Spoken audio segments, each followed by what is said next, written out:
The next few sessions, the next two that we have already scheduled, next month in June, we will have Ozzy Soleil and Bill Jelen presenting their new book, the new version of Data Guerrilla book, written by the two of them in cooperation, Excel Skirmishes. I don't even know if I'm saying the word correctly, with Oz and Bill. And then in July, we will have Owen Price presenting about the Lambda function that we have not had yet a presentation about Lambda. So I'm also excited about that. I think this is a very interesting tool, at least for some of us in certain fields, will allow us to build our own functions in Excel without having to go with VBA, and this will work in multiple platforms online as well. Anyways, Owen will tell you about that. Just before we start, I also wanted to take this opportunity to let you know about the session that I'm running tomorrow. I will be opening registrations for my training program, and this is the Excel Snap Reports, and if you want to join, I'm going to put the link there. You can register to then get the access to the link. It will be a session on YouTube, but it will not be an open session. At least for now, it is how do you call it? It's not listed, so you need to have access to the link. Feel free to register if you are interested in learning more how to automate your Excel reports in Excel.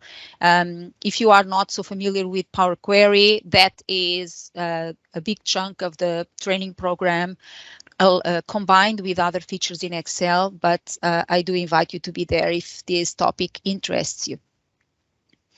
And as usual, we have this post by Faraz on LinkedIn. At the moment, we are the last session in the post, but you can follow Faraz on LinkedIn. He always posts this list beginning of every month, indicating the different sessions occurring in the several meetup groups around the world. And it's good for you to take a look and see which type of training you are interested in. Hi, Vivek. Nice to see you there. And the Reactor Toronto, the Reactor program by Microsoft exists in different cities, also here in Toronto. They have a meetup group. Feel free to check them out. They have an insane amount of training sessions. Sometimes multiple sessions in a day. Related to all kinds of technology, so feel free to check them if you are interested in more free training sessions and opportunity to connect with other people. There's a Facebook group for Excel consultants. If that's the case for you, feel free to check that. Then you can check on the recording just to pick up the link if you are interested, okay? And enough talking, because we are here to learn from Mark Rosenkrantz. You can connect with him on his website, Spreadsheet Solutions. Mark has been working, developing solutions as well. He will tell and has a book, and I will leave him to present about himself, tell us what he's been doing, his journey in Excel, and tell us about what you're teaching us today as well. So welcome so much, Mark. Thank you for reaching out and offering to present at the group. It's a pleasure to open the doors to people who are not so well known in the space. That's why this group exists, to have people from different backgrounds and different job roles, expertise in Excel, to come and share with us. That's why we are here. And thank you so much for joining us. Welcome, Mark. You can share your screen when you want, or you can just start by not sharing and just being on the screen with us. I'll stop sharing here. I don't think I have any other slides. Okay, Mark, go ahead. It's the stage is yours. Okay, I hope you can all see my screen, the Excel screen that I shared. First of all, Celia, thanks for the invite. It's a pleasure to do this, even though it's already close to midnight.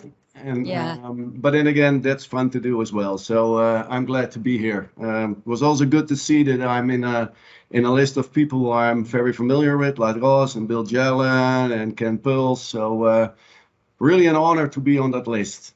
So what is my job here? A little bit about myself. I'm doing spreadsheets for over 20 years.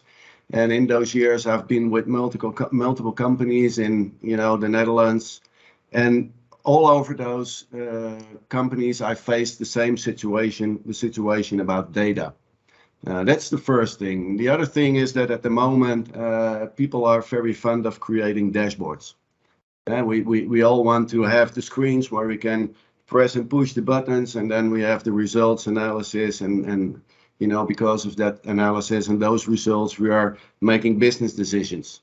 But the business decisions should have, they should have to be made on proper data. So when you're creating or building dashboards, be sure that your data is correct. So that's the one thing that I face at the moment. Actually, in 90% of the cases, people want dashboards and they know some of the tricks, but their data is incomplete.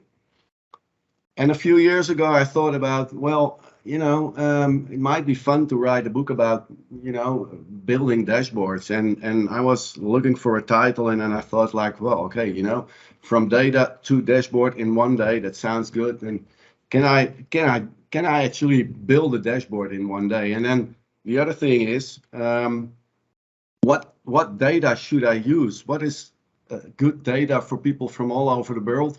As I wanted to sell the book around the globe, what data can I use for people all over the world, which is relevant for those people? And I didn't know. And then all of a sudden, I run into a video. It's a YouTube movie, and it's on the first row on the worksheet menu that you see. And the movie, which is relevant or irrelevant, it doesn't matter what it was like. Why is America the greatest country in the world? It's actually a wonderful piece of amusement from a series called Newsroom from 2012.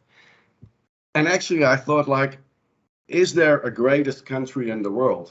And so if there is, what data can I find to prove, a statement like that? Is there a greatest country in the world? And then I thought like, hey, but that's nice for people from all over the world to use that data because it involves us all. So I started to collect data from, everything from all the countries all over the world from 1970 until now to find out, can there be an answer to a question, what is the greatest country in the world? That's a big thing. And at the moment, this presentation is a brief part of what is being told in my book about the greatest country in the world. So I'm going to help you, bring you along with what I encountered during that process of writing the book and making the dashboards. And the first thing is that what I had to come up with to give answer to the question is, well, countries in the world, what are the countries in the world? Mark, can I just ask you that if you can to zoom in a little bit in the spreadsheet because it's showing quite small. Yes. So maybe, yeah, thank you. And then in the other, when you go back, it would be great. This is better? For me, it is, but I'm watching from a big screen. I'm guessing at least for other people, even if it is smaller, it's better now. Thank you. Okay, because you also, I don't know if the people already know that, but this file will be available for you guys after the presentations, or probably a few hours or a day afterwards. But you all get this file and you can follow me along. So the idea was, I want to make some kind of dashboard about the greatest country in the world. So first I had to come up with a list of countries, and what I did is I used the member state of the United Nations. I found this file on the internet, and I thought like, hey, it would be nice if I can, sort this file by country name, and I have the region, and I find like, okay, I have some 193 countries. Well, that was one thing. And then I got the other thing. It's like, okay, what do I want to tell about all those countries? Well, one thing which is very important is about the people, so the population. And then I found the other file. It's actually quite large. I found this file from the World Bank. And this is another file about all the countries in the world with their population from 1970 until now.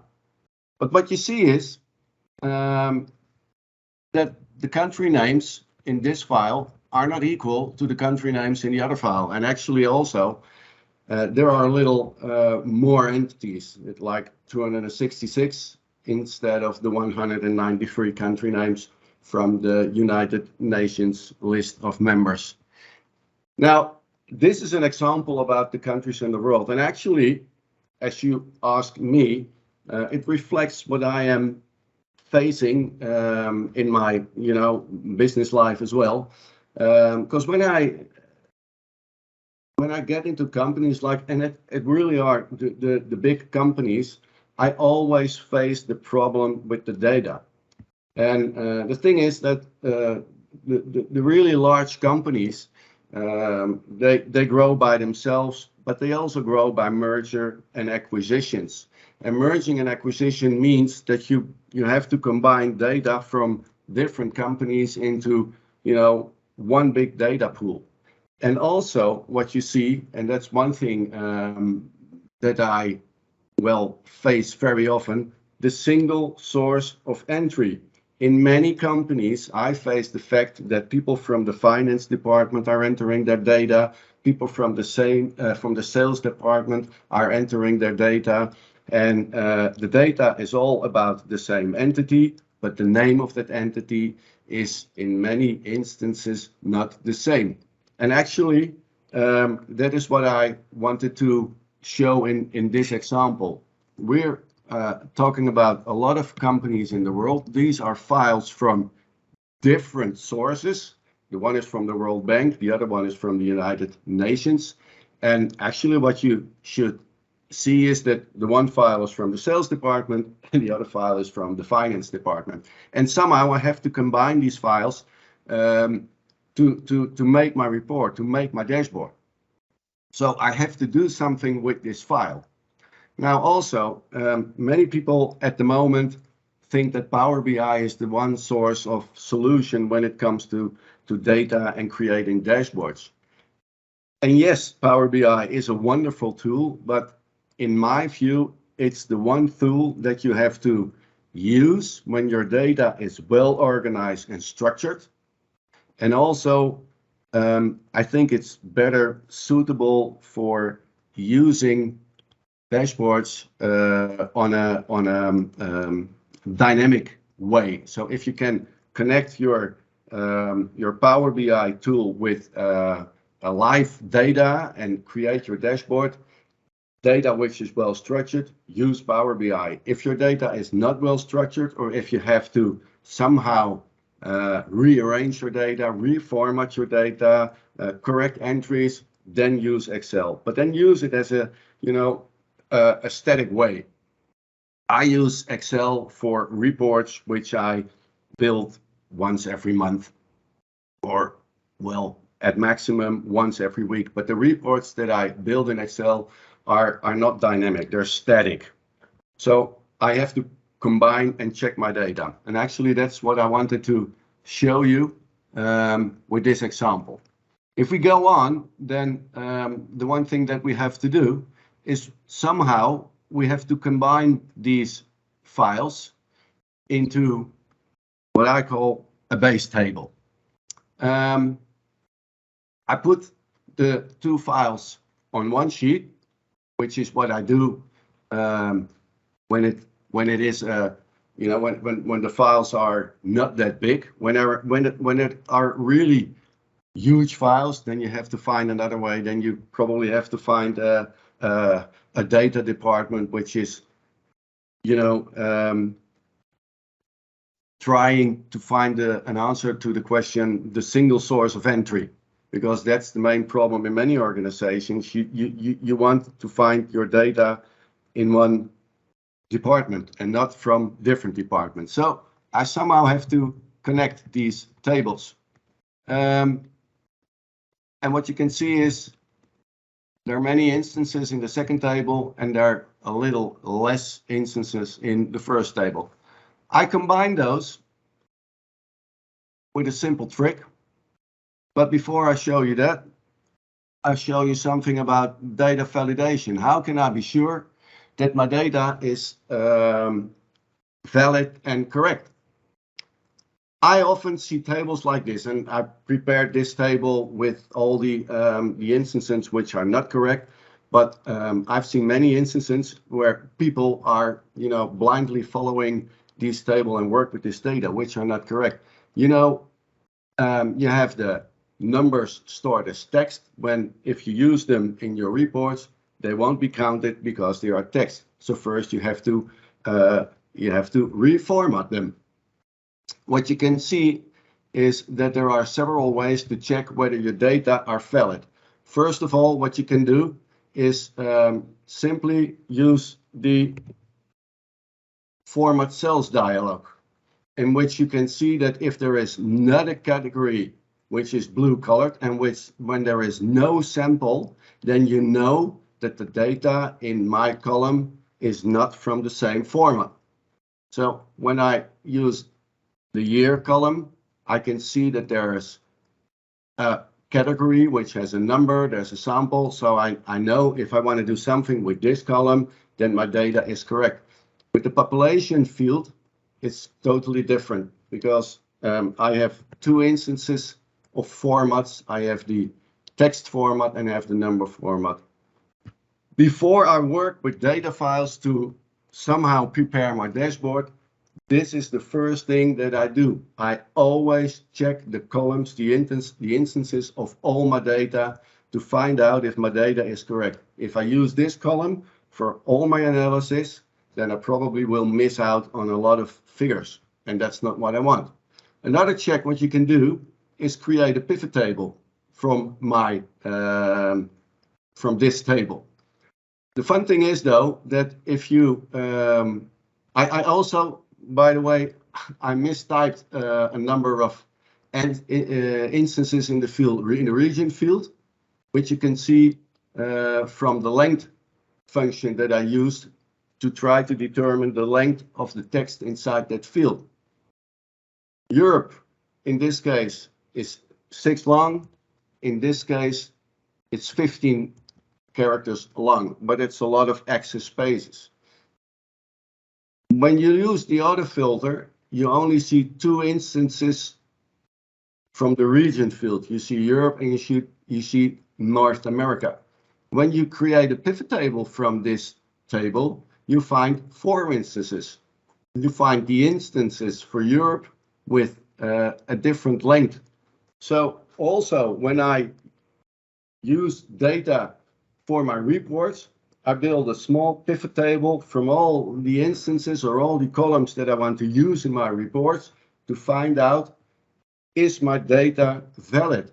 And this is a clear example of data which is invalid. So before I start creating my dashboard, these are a couple of simple tricks to find out and correct my data. Then the next step, in this case, is to check and create the table with the same entries, and in these instances, with the entrance, the country names from the United Nations member states. I want to have the same table with population data. And actually, what you can see is that I want to have the same data from the same department as the data from the finance department. I've worked for a big company in the Netherlands, which is called Ahold, and Ahold has in America the US Food Services company, and Ahold is well known as Albert Heijn, as AH, as Ahold NV, and there are lots of names for the same company. And when you gather your data from all of these departments, that same company is written down in many instances. So I can't combine these data because there are different entries. That's what I want to do here, and that's what I have to do before I can build my table. So what I do is I sort my table. You know the trick. You do a custom sort on country name from A to Z, and then you find out if the name in the first table is the same name in the second table. And how do I do that? You do that with the F2 function key. A little function, is B11 the same as F11? That one is true, but this one is false, so I have to remove these instances. I can select them, select the whole row, and click delete. Delete cells, shift cells up to only remove the data for those two records.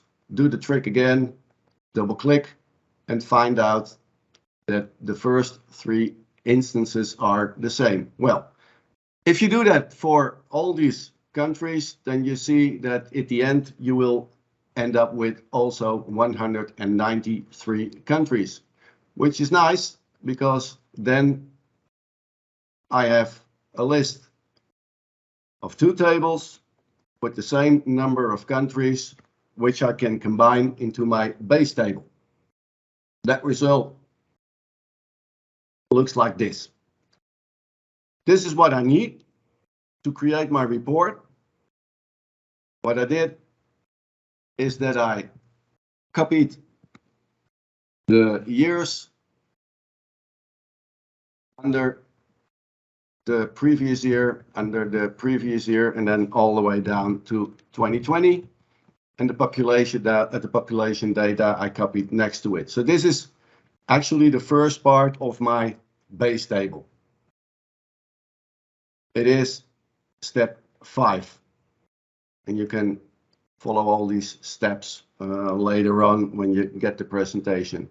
So actually in the process, I'm having combined two files into one big base table, which is actually something that I do very often. Then for this presentation, I have some other data, some other files to add to the base table. This one is from the United Nations. It's about life expectancy, and here you see that there are only 191 records. So I missed 2. Well, if you miss 2, then you have to find the one which is missing. You have to select the record above the missing record, choose insert cells, and shift the cells down to insert a new record and type the country name. The data is missing, but there still be a record, which is important. So actually, I'm trying to combine another table to the base table. Even geduld. That's my Siri. The base table is the table which I can use to create.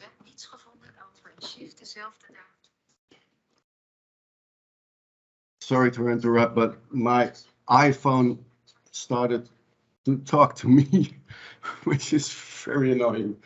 The base table is the one table from which you can create your report. You now have all the data which is valid, which has the right format, and from which you can create your next steps to create your dashboards. And your next steps is build the base table with Excel's table functionality.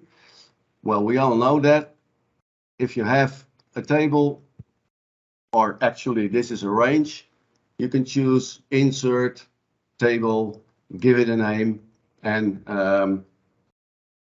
reformat your table and have more functionality in Excel to work with your data. And when I've done that, this is my table.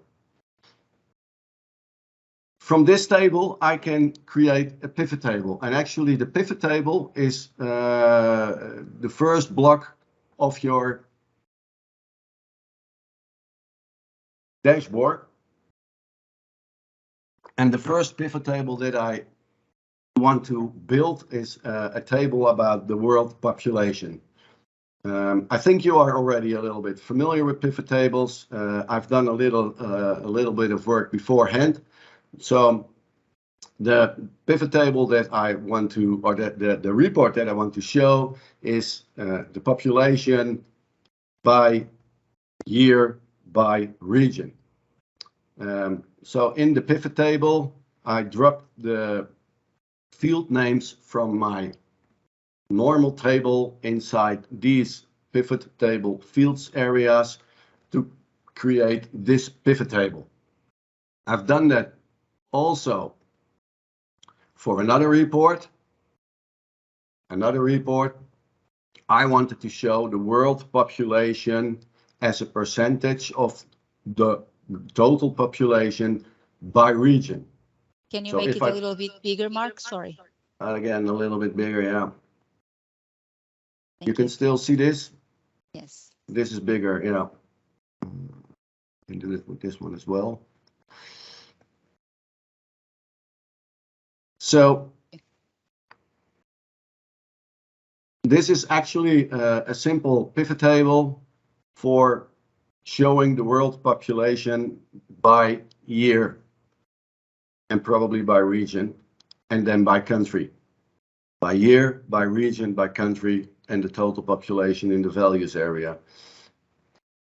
This one is another way of presenting the same data, and in this instance, I wanted to show the percentages of the world population by region. Now, actually, what I've done is I moved and copied this table to another location. Actually, when I did it, it was to the end, and then renamed it. And then I renamed it to the sheet name S09 from step 9.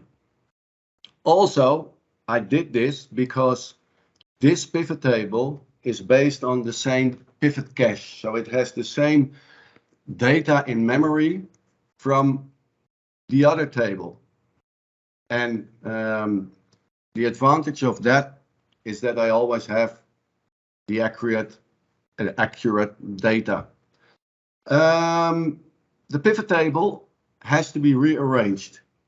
And the one thing that you should do, and I copied the dialogues to actually show my steps.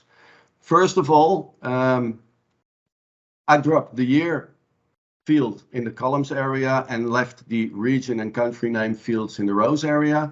And then the population field is still in the values area of the pivot table fields. This report is all about the value field settings. I can't increase the size of this dialog, but here you can see it. It's actually not a summarize values by, it's actually that you show the values as a percentage of the column total. You have more instances, but this is the one thing that you have to choose. It's a sum show values as a column total. So actually, I'm sorry, I will correct it. I did not print the proper dialog. Actually, you should click on the tab show values as. So if you do this, you choose percentage for the number format, give it 0 decimals, and also you can sort the region field by the field total population descending, so that the region with the largest percentage of the world population will always be seen to the left. So this is another step of creating a report. Now we all know that reports become much more meaningful when you create charts.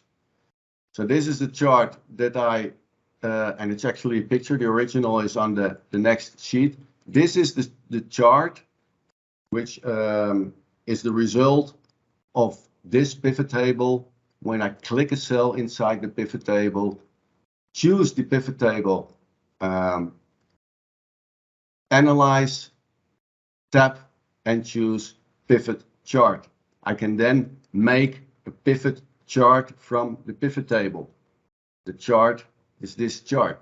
I also did the same for the second report, pivot table report, and this is the chart that ends up.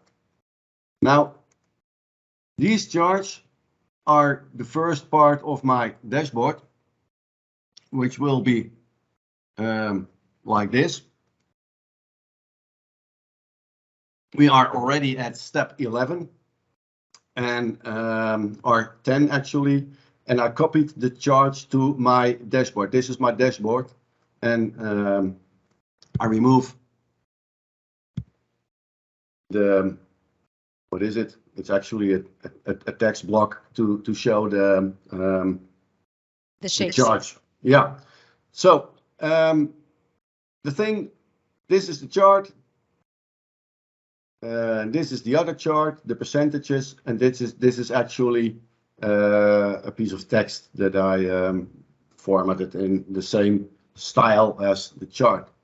Now, one thing about dashboards is that it becomes meaningful when you add slicers. Slicers are the next step, and slicers are acting as a visual filter. We all know that.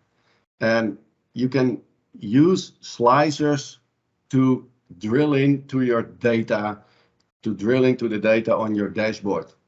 And actually, it's, in my view, one of the best inventions that Microsoft did lately, the slicers. This makes, well, this makes a dashboard. This is the one thing. Inserting a slicer or connecting a slicer to a pivot chart, and actually connecting a slicer to your pivot table, because the chart is no more than a visual display of your pivot table, is quite easy. You select the pivot chart. On the pivot table Analyze tab, you choose Insert Slicer, and then you get these Insert Slicer dialog.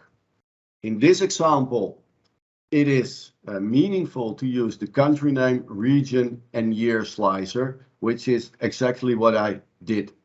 With my data, I want to actually drill in a little bit more on year and on region.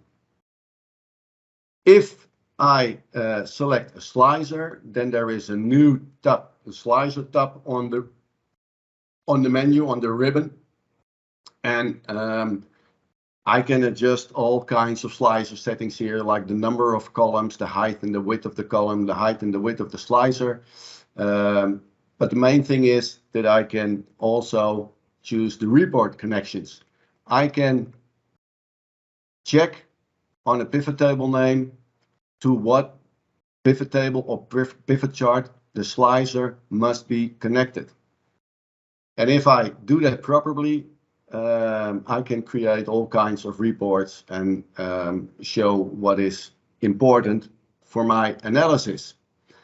In this case also, it's important to understand that some slicers should not be connected to all the pivot charts. And that goes especially for the region slicer. If I select that slicer, then you will find that I did not connect it to pivot chart 2, which is the slicer with the world population percentage. Because if I look at the chart, which is this one, you will always find that if I drill down on a region, the region will always be 100% of that same region. So drilling down on the analysis further on, and I can show you what happens when I select that thing. it will always give the result of 100%. So this is not the proper connection for this slicer. How do I find out how that works? You won't until you click the chart again and rearrange your pivot table. Select all. You've seen that when I select one region from the list of regions, that region will always be 100%. So actually, this is what I wanted to show. How do you find out, or how do you know how it works? I find it out by just trying try to find out what works and what does not work. And bear in mind the fact that if you save what is good, you can do anything you like. If the whole thing collapses, then you can close the file and start anew. But you learn the most from doing, failing, and rising up again. So this is another set of my first dashboard. Actually, we can go on with other files, and there will be more of the same. This is a slicer from the average of life expectancy. What is important in that file? The importance here is that you choose an average of the value field settings.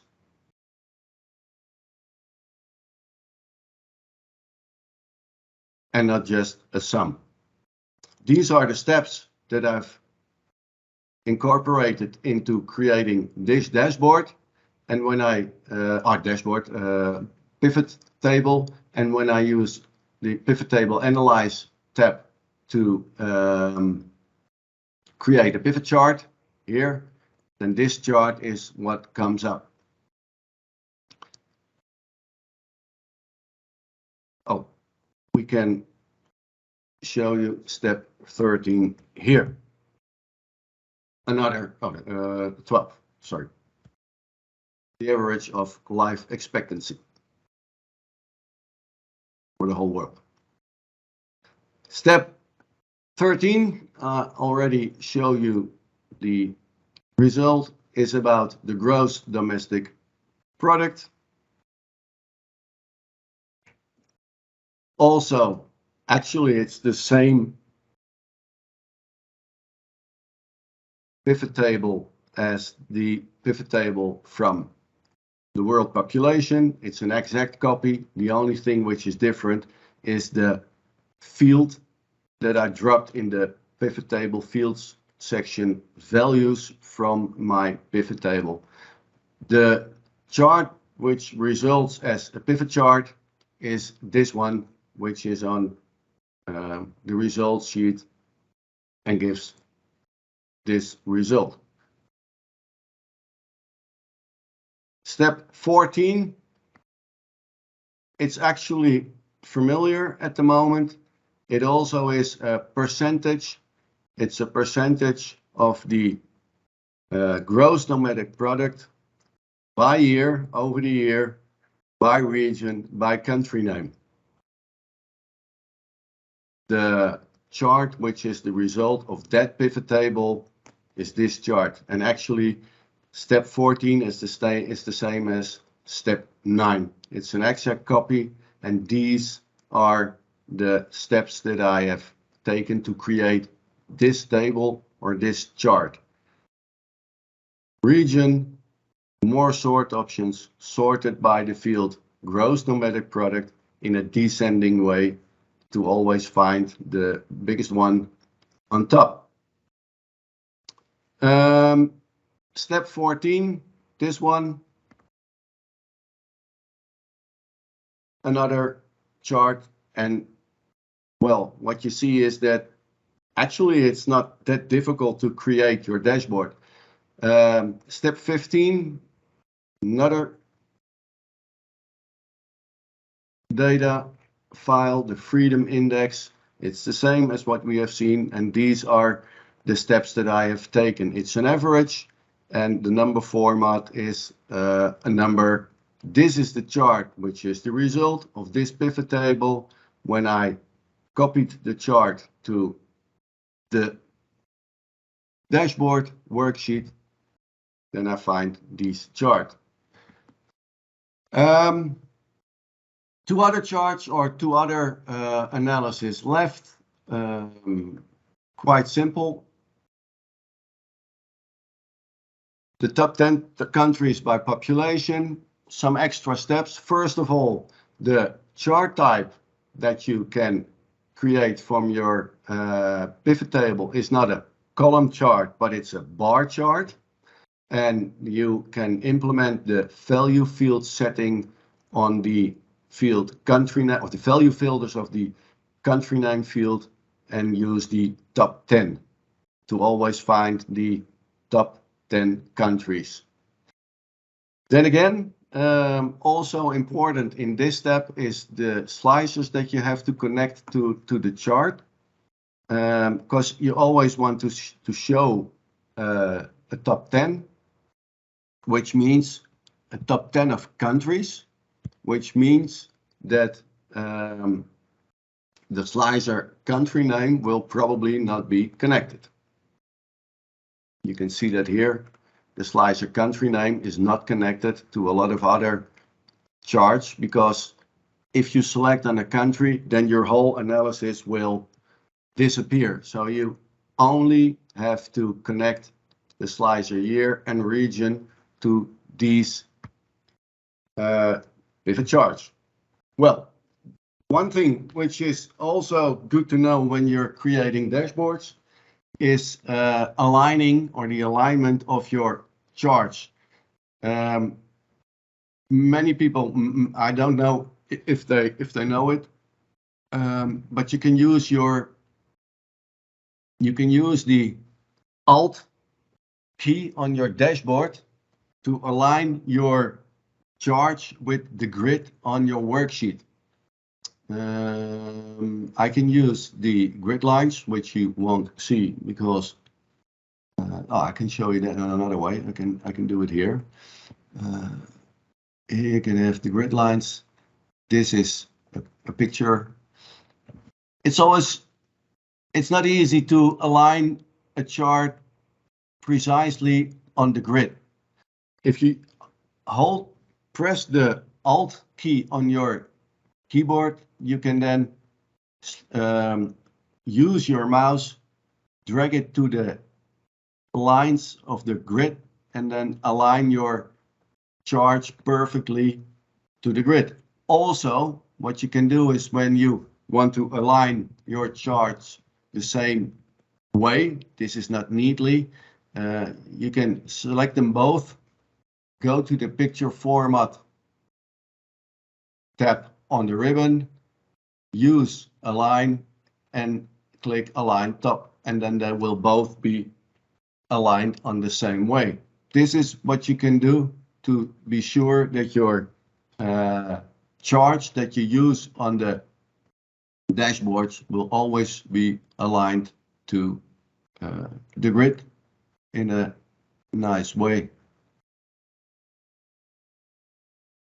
So actually, this is what you can do, and this is everything that you need to do when you build dashboards with Excel, with static data, where the biggest trick, in my view, actually is, as I expect a lot of you are already familiar with the concept of the pivot table, the concept of the pivot chart, and the way that slicers work. So the one thing which is the most important is, how do you create your valid data file? One other thing that I want to show you is about the slicers. Many people know that you can click on a button from the slicer and then select single instances. You can also click on the control key from your keyboard, select another one, and use multiple instances. Also, you can do that by clicking on the multi-select, what is it, icon on the slicer.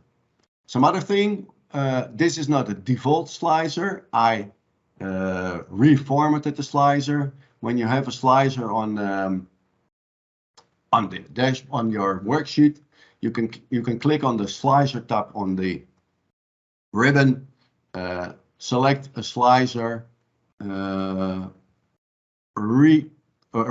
on the right mouse button and click modify, and then you can create your own slicer style, which is what I did. I tried to make the slicer look the same as the colors that I used for my charts.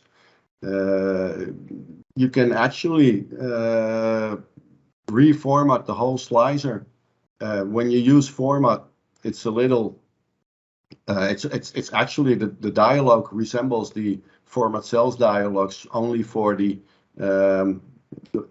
font border and fill buttons, but the format options, and with these simple things you can recreate your own slicer style, and that's the one thing which makes your dashboards more personal. Yeah, actually, this is it. If I may say so, it's not that much. It's actually pretty easy, or not. All the steps are written down on the menu page from the file that Celia will send you after this meeting. And the whole thing in depth and written down page by page, you can find on my website in the PDF file from the book From Data to Dashboard in one day. So it's a long story for a simple result. And one of the things which actually is maybe fun to see is the results of these dashboards. What does it tell you about the greatest country in the world? I'll leave that up to you, because this data is it's too little data to tell anything interesting. But in my book, I use some 30 30 data sources. And like freedom in the world is like the civil liberties, it's like the political rights. Everything is in there, and you can combine it all, and then you get a better view of the development of all the countries in the world. And probably an answer to the question, what is the greatest country in the world? I don't know. Actually, I'm quite happy to live in the Netherlands, which is very small. So this is it.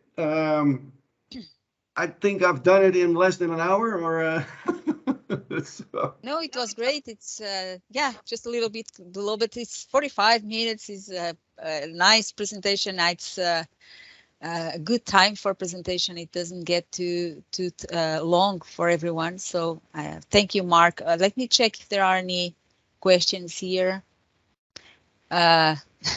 George is asking if you looked at gun ownership on your data. Gun ownership. Oh, gun ownership. Can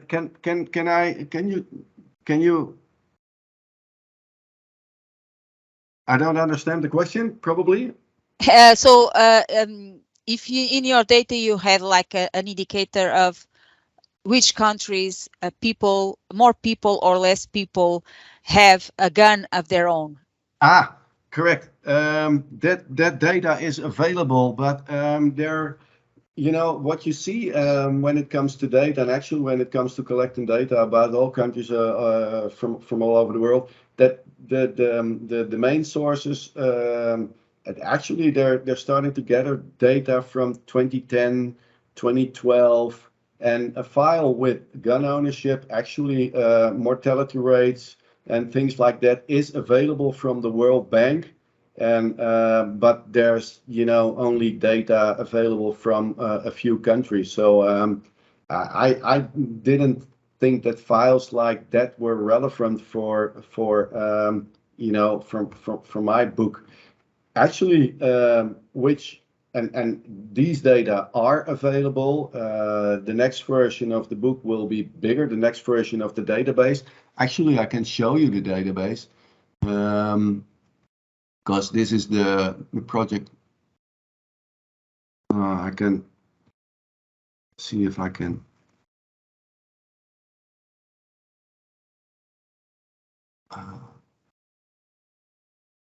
Can you show? You can see this one? Yes. This is actually the file with all the data and what I have. And what becomes more interesting at the moment is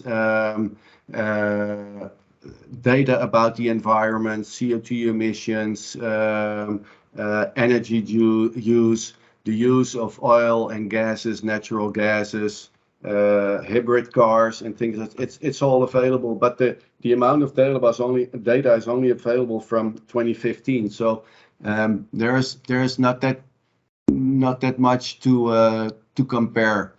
But yeah, this is my project. I'm also working with the World Bank and other instances to share my project to finally create one data file with all the data to create my dashboard.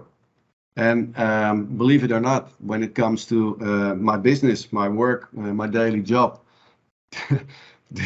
this is my daily job, preparing data to create things like this.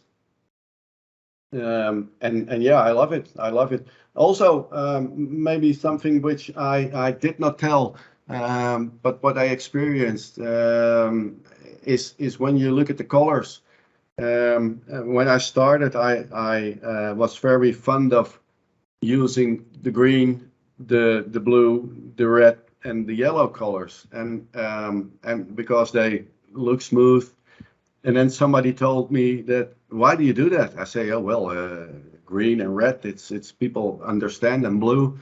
Yeah, but I'm colorblind. And then I thought, like, okay, and I didn't know that when it comes to male people, 1 out of 10 male people are colorblind. So when you're creating dashboards, bear in mind that people are not that fond of green, red, green, and blue, but try to use a little grayish or light bluish tint, which is readable for all of us. So that's why I use this setup, and yeah, that's it. This is what I do. This is what I like. Gathering data. What is it? Data mining and creating dashboards. Yeah, don't we all like that? Yeah. Or most of us. Are there any questions? If you have questions, let us know in the chat. Someone was asking about, I think Henry was asking about in that step where you were dealing with multiple number formatting or number versus text, the multiple data types, let's say like that. It would be better to use Power Query to deal with that. Okay. I didn't. Yeah, the Power Query is one thing. It's good that you mentioned that. Power Query, in my view, is absolutely a tool that data miners in Excel must learn to use. But the Power Query can be used perfectly when you have data from which you know that the structure or the format that you receive is always the same. I couldn't show you Power Query in this instance because the format of my data files that I gathered is not the same. If you and I think that it will be quite interesting to do some other event about Power Query. If you have like a financial report which is building up over the months, and you know that the structure from that report is always the same, but the number of rows is increasing, then you should use Power Query. Do your reformatting of your columns, like what I've shown here. Do that within Power Query in the Power Query editor, and just do the refresh on your worksheet to recreate your report. So Power Query is actually a must-use tool when you know that your data is always in the same format. And I couldn't rely on that in this project. So no Power Query here. I saw a question from someone about SAS. Yes. George is asking if you have worked with it, or if you have any comments on it, and do you use it? If you use it, for what? Well, it's the same with all the other data warehouses. What you can do is you can connect to the data warehouses. But what I experienced is that in many occasions these connections fail, they break, and people don't know, they're not very comfortable about knowing what to do with it. So I always turn the whole process around. What I like to do and what people better understand is download a file from whatever data warehouse in a text format or in an Excel format and use that file. So I'm not very keen on automatically connecting with tools like that. Although I know that when you do it properly, it will work. But it's actually, it depends on the level of knowledge within the team or the group of people that you work for. If they're, and who has access to the data, right? Because the person doing the report may not have access, the credentials to establish the connection and access directly the data source. So the person may rely on someone else to generate the report and provide the data. Correct, and that is also why I'm not the guy who is linking workbooks. I never do the linking because I don't like it either. No, if you're not the owner of the workbooks, then you will always end up with a mess because somebody else doesn't understand the way it works, and then they delete the rows or the columns, and then your link is broken and your report is gone. So and maybe it's old-fashioned, I don't know, but I'm more the guy who likes to be in control and give me the data set, and I do the reformat and create your report. That being said, the static report, like what I've done here, the reports that you create once a month to show the results for that month. If it's reports which have to be shown on a dynamic way on a day-to-day basis, then use Power BI, because but then you have to be sure that the structure of your data is better, and yeah. Actually, that's it. What else can I say? Let us know how people can find you, because there's people interested in getting in contact with you. They are asking about training, if you offer training or not. I guess if you can share your contact information, then people can reach out and you can discuss that. Yeah, it is the workbook. Can you zoom in a little bit, because now we can really see better your email address and your. Yeah. You can always find me at spreadsheetsolutions.nl. My name is Mark. Spreadsheetsolutions.nl is my website. I am on LinkedIn. If you feel free to connect or send the invitation on LinkedIn. I do the training. I'm also glad to travel to travel abroad. So yeah. That's great. That's it. Yeah. Okay. Are there any other questions or comments? Celia and Mark, Henry asked one about how do you avoid being overwhelmed feeling for dashboard users? So how do you avoid that the dashboard user feeling overwhelmed by what they're seeing? But by the data, like when you're seeing this one, it's like, oh my God, what am I looking at? Is that what you mean? I guess that's the question. Yes. Yes, it Is sounds. it? Yeah. It's a good one.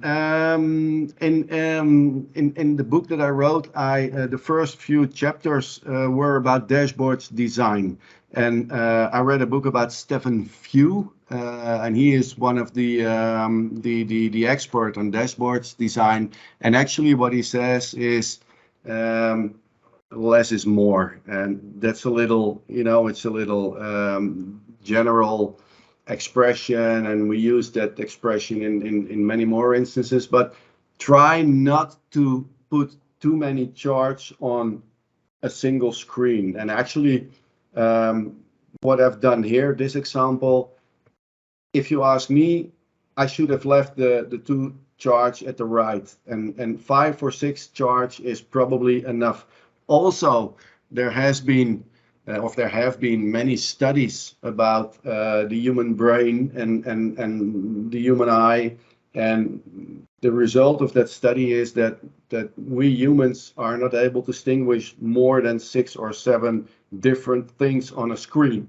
So with that in mind, you should probably build a dashboard with only 5 or 6 charts, and those charts must be meaningful. It must, and I haven't even discussed that. I do discuss that in the book, but there are some answers that there are some questions that you have to answer before you start building your dashboard. In the main, many people think that a dashboard is just a few charts on a single screen and that's it. But the charts, the dashboards that you create, actually must arise from a couple of good questions, and they also have to lead to some action. Like if you're from the sales department and you want to show sales from a certain period, then it's nice to show the numbers. But then again, if you know the numbers, then okay, well, these are the numbers. And then what? Well, then the numbers, the report, the dashboard must lead to some kind of action. That's the main thing when you create a dashboard. I can't say that when you look at this dashboard, then it leads to some kind of action from my side. You can't change this. But when you business-wise, the reports that you create, the dashboards that you create, should lead to some kind of action. That's actually one of the most important things that you have to bear in mind when you create a dashboard. Many people just create a dashboard to only show some results, and that's it. Oh, look, it's a nice dashboard. You can click on it and you can see the data. Okay, right. But then what's next? What are we going to do now? Well, I don't know. So always start with the question, okay, if I'm going to build a dashboard, what do I want to show, and why do I want to show that? If I have that data, if I have that analysis, what will it lead me to? That must be one of the questions. So yeah, try not to overwhelm the people with lots of charts, because then they lose you. It's a long answer to a simple question, probably. There's another one, Mark.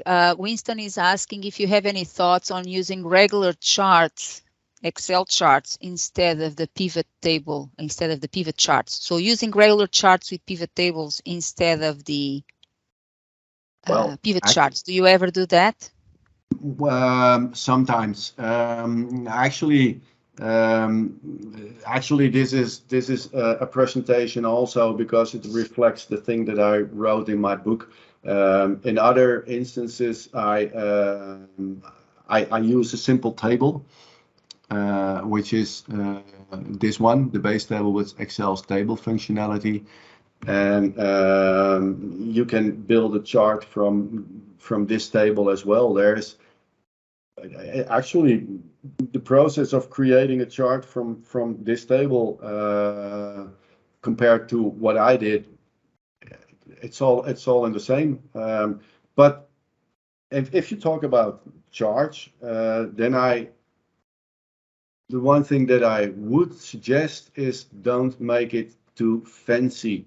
Just use simple charts and don't make your dashboard look like a disco with all kinds of fancy waterfall charts and you know, and try to keep it simple.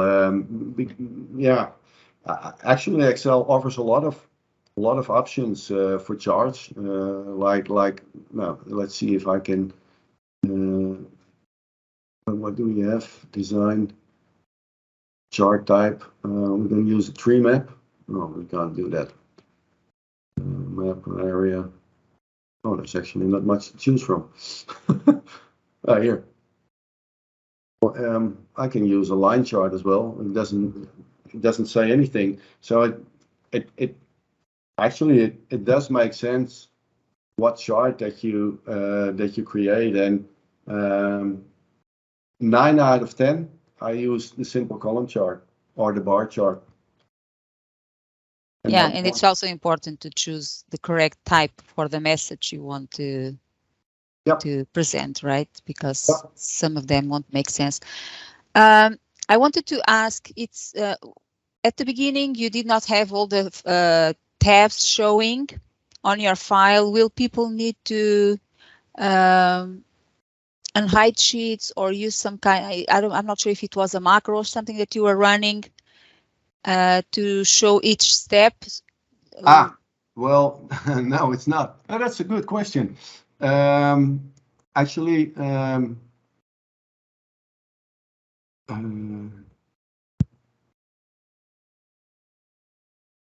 hide. Or maybe it's just best for us to share the file with all the sheets showing instead of. Sorry. Am I still with you? You are with us, but no screen. You're not sharing your screen. Or you are, because I can still see a black screen, but no file. Okay. So now, no, you are not sharing. Now screen. I am. Now you are. Yeah. Okay. What I did, actually, I did hit all the worksheets when I started, and you can use the format hide unhide command to unhide sheets. Okay, that's what we're using. I dropped that command on my quick access toolbar on hide. Oh, nice. It's just. I was thinking, is that running a macro or what? No. It's just easy, as well as when I had to combine the lists. I also very often use this command to delete cells and shift cells up, and I put that on my quick access toolbar there. Well, so I have these shortcuts which would work very well for me. So it was no macro. There are no macros involved in this one. Did you switch monitor now when you shared this file?